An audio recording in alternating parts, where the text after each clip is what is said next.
नमस्कार साथियों, स्वागत है आप सभी का एक नई वीडियो के साथ में। कई दिनों से अपनी क्लास नहीं हुई है। आज अपन जो है हिंदी व्याकरण में वाक्य विचार को लेके बात करेंगे।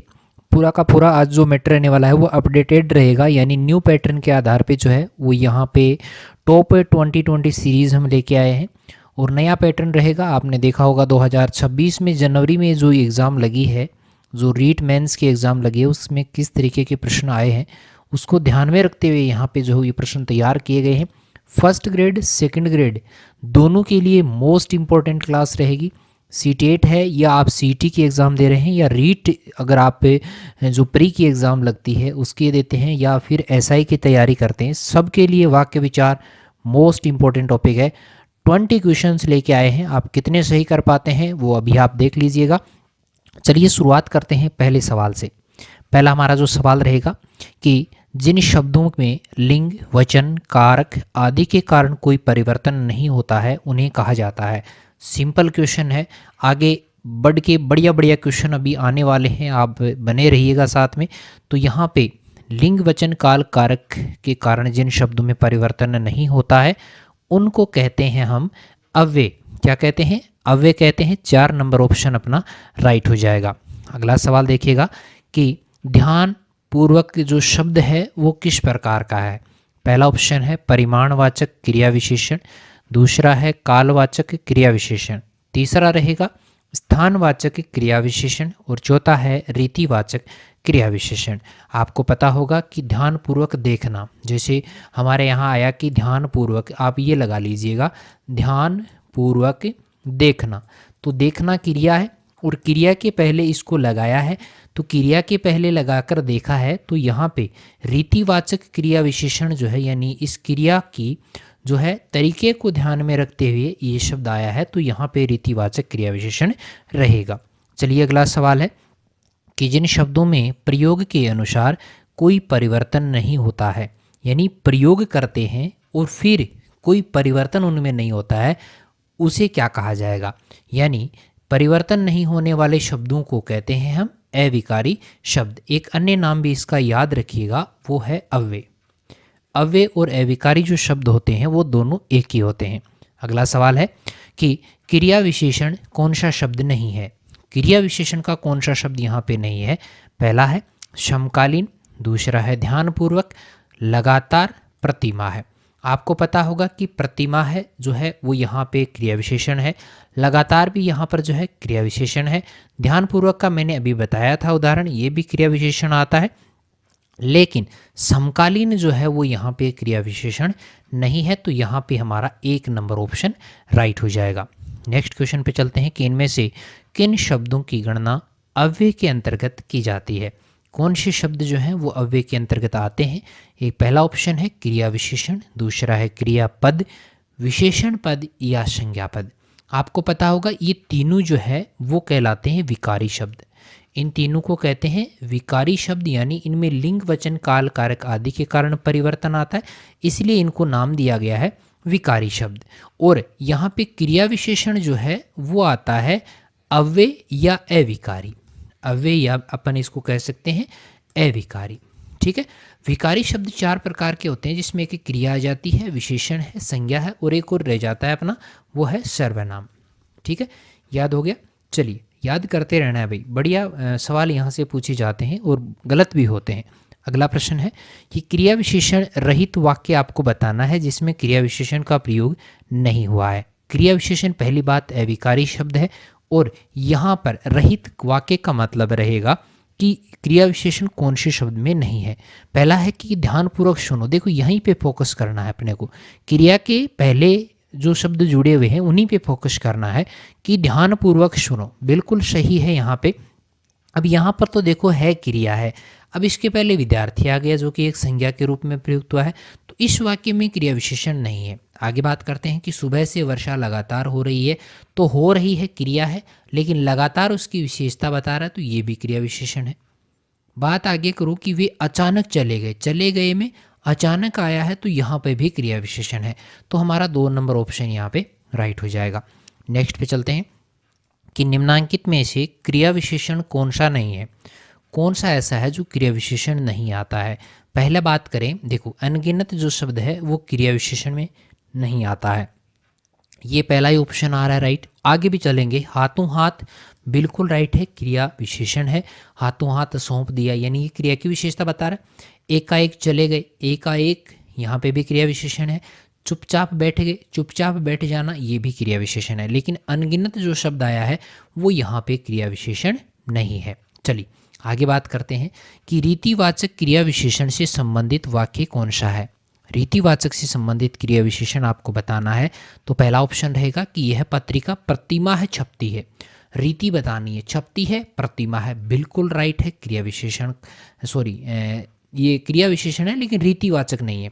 प्रतिमाह की बात यही है, समय का इसमें बोध हुआ है तो रीति का, तरीके का बोध बताना है। ठीक है, चला गया कैसे, अचानक, ये हुई रीति, ये अचानक, ये रीति वाला भाग है कि रीति तौर तरीका बताया कि कैसे चला गया, अचानक चला गया। ठीक है, आगे देखिएगा, अगला भी पढ़ते हैं। रखी हुई है, यहाँ, यहाँ ये नहीं है, यहाँ रखी हुई है, ये संकेत कर रहा है। ठीक है, आगे बात करें, सभी बच्चे बाहर खेल रहे हैं, खेल रहे हैं, कहाँ, स्थान का बोध करवा रहा है तो स्थानवाचक हो गया। ठीक है, यहाँ पे 2 नंबर ऑप्शन अपना राइट हो जाएगा। नेक्स्ट पे चलते हैं कि कौन सा वाक्य रीतिवाचक क्रिया विशेषण का उदाहरण है। रीतिवाचक का ही पूछा है, फिर से रीतिवाचक का पूछा है। यहाँ पे पहला ऑप्शन है, लक्षित बहुत धीरे धीरे चलता है, तो धीरे धीरे बिल्कुल सही है। चलता कैसे है, धीरे धीरे है, रीति बता रहा है, तौर तरीका बता रहा है, तो ये बिल्कुल सही है। यहाँ पे 1 नंबर ऑप्शन अपना राइट है।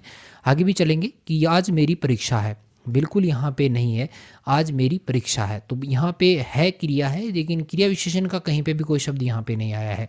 और आज जो शब्द है वो यहाँ पे बिल्कुल क्रिया विशेषण का है, लेकिन समय का बोध करवा रहा है, ना कि रीति का। आगे देखिएगा कि खेल का मैदान विद्यालय के पास स्थित है, ये स्थान का बोध करवा रहा है। ठीक है, इन दिनों गंगा में पानी अधिक बह रहा है, पानी की संख्या बताई है अधिक। ठीक है, तो ये भी यहाँ पे रहो, रीतिवाचक की श्रेणी में नहीं आता, तो 1 नंबर ऑप्शन अपना राइट रहेगा। नेक्स्ट पे चलते हैं कि वह चुपके से चला, वह चुपके से चला, तरीका बताया है, किसका, क्रिया का तरीका जहाँ पे बताया जाए वहाँ पे कौन सा होगा, कौन सा होगा, रीतिवाचक अव्यय। रीति यानी रीतिवाचक क्रिया विशेषण है वैसे, तो अव्यय यहाँ पे जो है वो क्रिया विशेषण का ही, अव्यय का ही क्रिया विशेषण भाग होता है, तो रीतिवाचक जो है अव्यय इसकी श्रेणी में आएगा। नेक्स्ट प्रश्न रहेगा कि ग्रह सूर्य की चारों ओर घूमते हैं और उपग्रह अपने अपने ग्रह के, इस वाक्य में संयोजक शब्द वो होते हैं जो एक वाक्य को या मैं बात करूं उपवाक्य को या मैं बात करूं वाक्यांश को, जो जोड़ते हैं उनको कहते हैं संयोजक शब्द, यानी जोड़ने का काम करें इनको तो उसको क्या कहते हैं, संयोजक शब्द। तो देखो यहाँ पे ग्रह सूर्य के चारों ओर घूमते, एक तो ये हो गया, एक है उपग्रह अपने अपने ग्रह के, इनको जोड़ने का काम कौन कर रहा है, और कर रहा है, तो यहाँ पे और जो शब्द है वो क्या है, वो यहाँ पे रहेगा संयोजक शब्द। समझ में आई।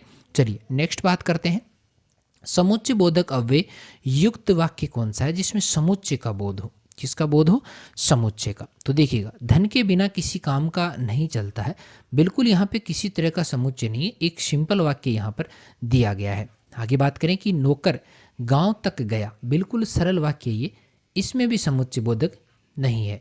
अगला है राम बहुत धीरे धीरे चलता है, ये अव्यय तो है लेकिन समुच्चय बोधक नहीं है, समुच्चय नहीं बना रहा है, वाक्य को नहीं जोड़ रहा है, वाक्यांश को नहीं जोड़ रहा है। लेकिन आपको पता होगा कि हवा चली, ये एक वाक्य बन गया, और पानी वर्षा ये भी एक वाक्य, इनको जोड़ने का काम और ने किया, तो यहाँ पे समुच्चय बोधक जो है वो 4 नंबर ऑप्शन अपना राइट हो जाएगा। अगला प्रश्न देखते हैं कि विस्मय के भाव के लिए विस्मयादि बोधक अव्यय शब्द है, विस्मय के भाव के लिए विस्मय पैदा करेगा, कौन सा शब्द करेगा, है, बिल्कुल नहीं करेगा। अरे शब्द आपने पढ़ा होगा, अरे शब्द जो है वो एक विस्मय का बोध करवाता है, विस्मय की अनुभूति करवाता है। इसके अलावा बात करें उफ, हाय, ये शब्द होते हैं लेकिन मतलब बाद में अपन इसको मानेंगे, सिर्फ विस्मय का भाव पूछा है यहाँ पे, विस्मय में यहाँ पे सिर्फ अरे शब्द रहेगा जो कि विस्मयादि बोधक अव्यय शब्दों के अंतर्गत आता है। चलिए नेक्स्ट प्रश्न की तरफ चलते हैं कि विस्मयादि बोधक अव्ययों के विषय में कौन सा विवरण गलत है, विस्मयादि बोधक के संबंध में कौन सी बात यहाँ पे गलत कही गई है। इस तरह के सवाल वर्तमान में आ रहे हैं, बहुत बढ़िया से सवाल पूछे जा रहे हैं और वही प्रश्न हम यहाँ पर आपको करवा रहे हैं। देखिएगा, ये वाक्य के अभिन्न अंग होते हैं, गलत पूछा है, बिल्कुल ये वाक्य के अभिन्न अंग नहीं होते, विस्मयादि बोधक अव्यय वाक्य के अंग कभी नहीं हो सकते, पहली बात। यही गलत है। दूसरा है ये वाक्य के प्रारंभ में आते हैं, बिल्कुल सही बात है, प्रारंभ में आते हैं, जैसे अरे तुम कहाँ जा रहे हो। और तीसरी बात है कि इनके आगे विस्मयादि बोधक चिन्ह लगाया जाता है, बिल्कुल राइट है। और चौथा है कि इनमें प्रशंसा है, प्रसन्नता है, शोक है, घृणा है, आदव आदि जो है मानव सूचित होते हैं। तो मानव सूचित बिल्कुल होते हैं, मनुष्य को सूचित करते हैं ये, और सही बात यहाँ पे इसकी भी की गई है, तो 1 नंबर ऑप्शन अपना राइट रहेगा। नेक्स्ट है कि धन के लिए परिश्रम करना पड़ता है, वाक्य में के लिए व्याकरण कोटि है, तो धन के लिए जो शब्द आया है वो यहाँ पर क्या है, तो के लिए जो शब्द आया है वो यहाँ पे धन का परिश्रम से संबंध बता रहा है, तो यहाँ पे रहेगा संबंध बोधक अव्यय, 3 नंबर ऑप्शन अपना राइट हो जाएगा। नेक्स्ट क्वेश्चन है, बढ़िया क्वेश्चन है भाई, कि कौन सा रेखांकित शब्द संबंध बोधक अव्यय का उदाहरण नहीं है। कौन सा ऐसा संबंध बोधक अव्यय का उदाहरण, कौन सा शब्द जो है वो यहाँ पे नहीं है। पहला, बच्चों के बिना, बिना जो शब्द है बिल्कुल संबंध बोधक अव्यय का उदाहरण है, ये बच्चों का और घर का संबंध बता रहा है। दूसरा है मुरली से पहले नवीन को बुलाया, बिल्कुल मुरली से पहले, तो मुरली को और नवीन को जोड़ने का काम पहले शब्द ने किया है, बिल्कुल सही है।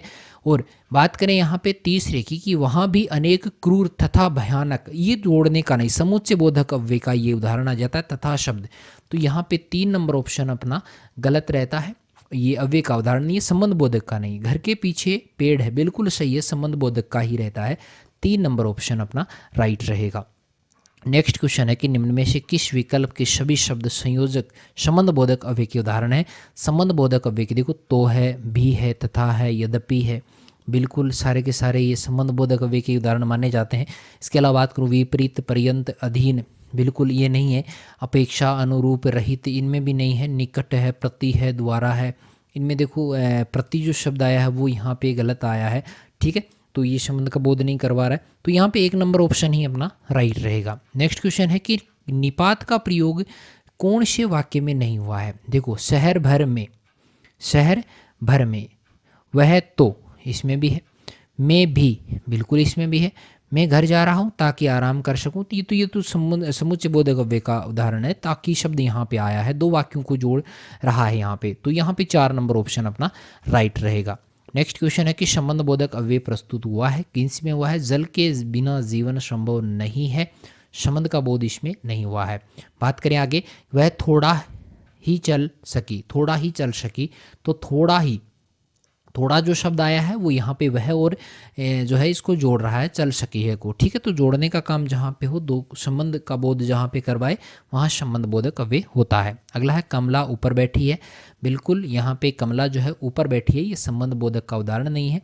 वह ईमानदारी से काम करता है, वह किससे काम करता है, ईमानदारी से काम करता है, तो ईमानदारी से काम करना भी इसमें जो है वो यहाँ पे नहीं बताया गया है, थोड़ी सी यहाँ पे हाँ थोड़ा सा मिस अंडरस्टैंड हो गया। 2 नंबर वाला यहाँ पे सही नहीं रहेगा, यहाँ पे 1 नंबर वाला जो ऑप्शन है वो यहाँ पे सही है कि जल के बिना जीवन संभव नहीं है। जल और जीवन को जोड़ने का काम इस शब्द ने किया है, यहाँ पे ये थोड़ा सा गलत हो गया क्योंकि इसमें क्रिया को जोड़ दिया मैंने, यहाँ पे क्रिया को नहीं जोड़ना था, क्रिया के बीच में संबंध नहीं बताना था, 2 शब्दों के बीच में संबंध बताना था, तो 1 नंबर ऑप्शन यहाँ पे हमारा राइट रहेगा। उसके लिए जो गलती हुई है उसके लिए माफ़ी चाहते हैं। अगला है कि जल्दी, धीरे और अभी निम्न में से क्या है, इनको क्या कहा जाता है। ये देखो क्रिया शब्द नहीं है, बिल्कुल नहीं है भाई, सर्वनाम भी ये नहीं कहलाएंगे, ये क्रिया की विशेषता बताएंगे, जैसे जल्दी चलो, धीरे चलो या अभी गए हैं, तो यहाँ पे ये क्रिया विशेषण शब्द हैं। 3 नंबर ऑप्शन यहाँ पे राइट हो जाएगा। 20 प्रश्न किए हैं, बढ़िया प्रश्न है, सारे के सारे बढ़िया प्रश्न है, एक एक प्रश्न को मैंने समझाने का पूरा प्रयास किया है।